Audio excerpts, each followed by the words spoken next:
So hi, I'm Nick Homenda. I am head of digital initiatives at Tufts University. My pronouns are he, him, his.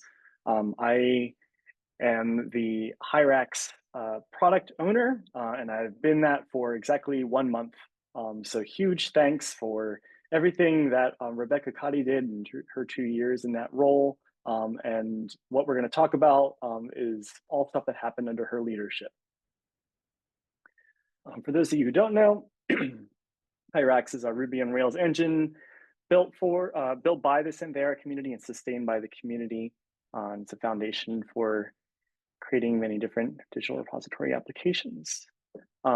These are our accomplishments since Samvera Virtual Connect last May.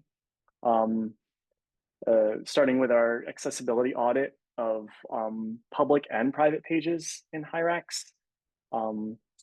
As well as work on the Frig and Freya migration adapter. Thank you, SoftServe, as well as the flexible metadata work that Rob talked about in his Haiku update. Thank you again, SoftServe, for that. And then we had 3 successful community sprints, which I will talk about now. The first occurred in early September. This is our community sprint to incorporate work with our QA for Fedora 6 in Hyrax. We had participants from many institutions and had progress on converting specs and tests to reference Dockerized Hyrax on Fedora 6. Our next community sprint occurred early October, and we made significant progress in addressing dependency issues at various areas in the stack.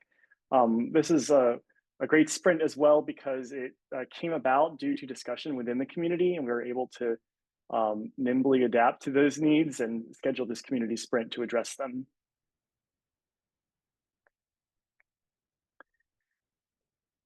The accessibility community sprint concluded at the beginning of November. We had a ton of participants from institutions all around the country.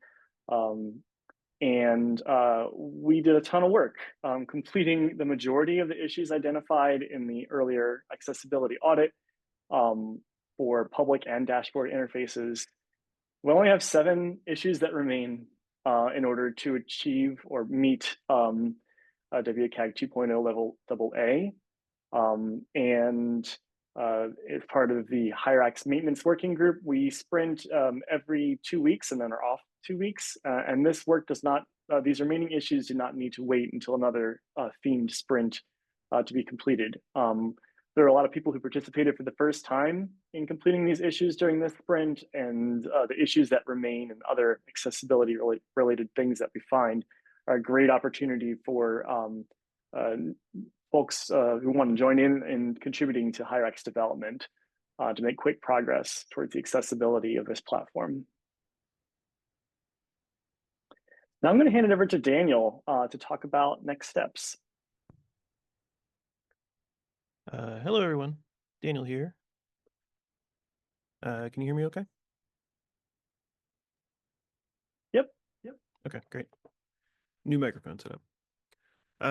Yeah, so the immediate next steps is getting Hyrax 5.1 out. The highlights there would be Fedora 6 support being official. We've had a lot of work on that over the past year, and just right before the Thanksgiving break, I was doing a bunch of work getting the spec test system running up on using Fedora 6 in our Sirenia test app. Still a few things to work out there, but that is my main focus in December is getting Hyrax 5.1 out. Along with that is the migration adapters, like Rob was just talking about, hopefully including Frig for the Fedora 6 side. There's a little bit of work to do there to re-enable it. And then another thing lots of people are going to be really excited about is Rails 7.2 and Ruby 3.3 support. That was also the focus of one of the focuses of the dependency community sprint that we did. So expect to see that in the near future. It's really just a matter of getting all the specs passing at once and making everything happy. So some other little bit medium term things is the VPAT and accessibility conformance. What else we can do there? Uh, Also taking care of those. I think Nick said 7 remaining stories for AA conformance. We've heard a lot of stories from folks at the regional meetings, things they'd like to see, and that's been really great. It feels like it's been too long since we've really tried to work on actual features rather than just dragging Hyrax along on getting support for things as we need it. So seeing some actual new features would be great. I have some ideas there too. Uh, I think I've mentioned at the regional meetings things like better IIIF support, both on the viewer side but also the server side.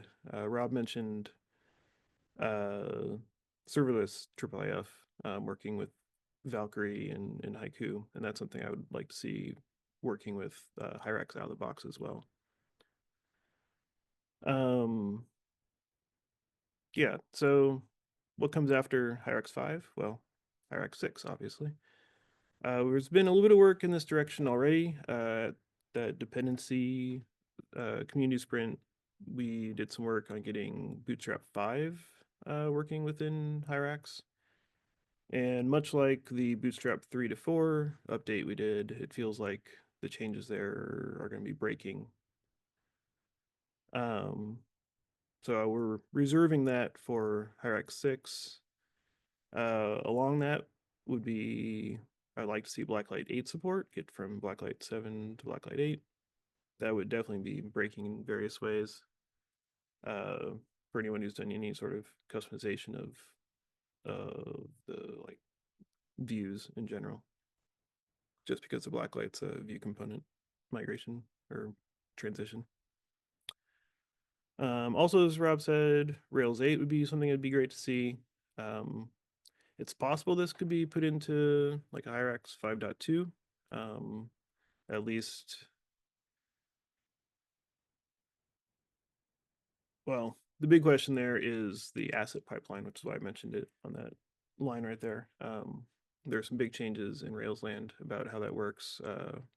Hyrax currently uses sprockets, which has been on the way out for a long time, and I think with Rails 8 it is getting kicked out the door finally. But that means we have to get on board with the new things, whether that's the new Rails default of prop shaft, or there's like CSS bundling or JS bundling that might be a little better for our situation, but we need to figure that out. And that feels like a Hyrax 6 thing. And finally, I would be expecting to remove Active Fedora from the Hyrax code base in Hyrax 6.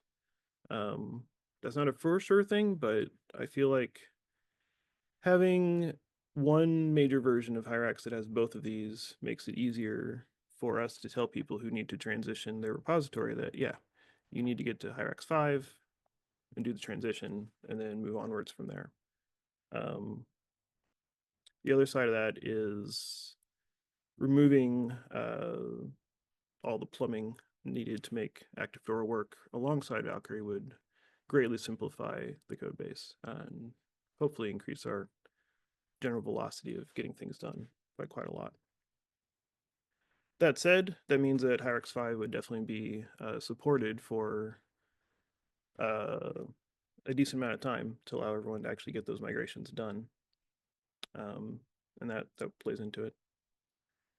I feel like I should mention that that doesn't mean Active Fedora is dead on its own. I believe Chris Kavard announced before Thanksgiving break, I think, that the next major version of Active Fedora is targeted towards Fedora 6, but it drops Fedora 4 support in the process. So there's still some development interest there. It just isn't planning to be used by Hyrax in the future. That's not an exhaustive list of things coming, but those are the main highlights.